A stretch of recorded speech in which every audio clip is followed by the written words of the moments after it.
ስለ እንግሊዝ ኳስ ተጫዋች እስከ ጫማ ቁጥሩ እያጠና ጻድቃንን ሳታውቅ አሁን ያ ጫማ ቁጥር መጥቶ ከጦርነት አዳነ?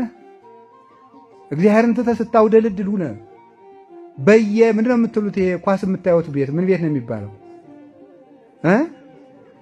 በቃ እዚያ ውስጥ ገብተን ስትነወልል ሆንክ። ወጣቱ ሁሉ ነወለለ ባዘነ። የማይጠቅመንን ይዘን ዘመናችን አለቀ። እንዴት ይገርማል እኮ የማይጠቅመንን እያያዝን ማለት ምንድነው የሚያደርግልን? እንትና የሚባለው ተጫዋች እኮ አገባ፣ እንትና የሚባለው ዘፋኝ እኮ በቅርብ ሊያገባ ነው።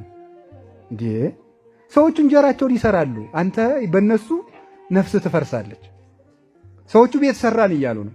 እንዲሁ መቼ ነው ግን የምንመለሰው? የሚበቃን መቼ ነው? መቼ ነው ግን የሚበቃን መቼ ነው? ይሄ ነገር ማወቅ የሚገባንን የምናውቀው መቼ ነው? ወዳጅና ጠላት የምንለየውስ መቼ ነው? ጅል ሁኑ ብሏል እንደ ክርስቶስ። እንደ እባብ ልባም እንደ ርግብ የዋህ ሁኑ ተባለ። ወዳጅና ጠላት እኮ ባለመለየታችን ነው እንደ በግ ስንነዳ ይኖር ነው። ከዚህ የተነሳ እኮ ነው የሚያጠፋንን ከሚያጠፋን ማወቅ ያልቻልነው። እንደዚህ ያሉትን ሰዎች እወቋቸው እስቲ በሉኝ።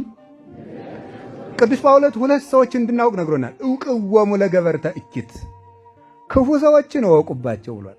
ደግሞ ደጋጎችን እወቋቸው፣ እነዚያን ደግሞ እወቋቸው።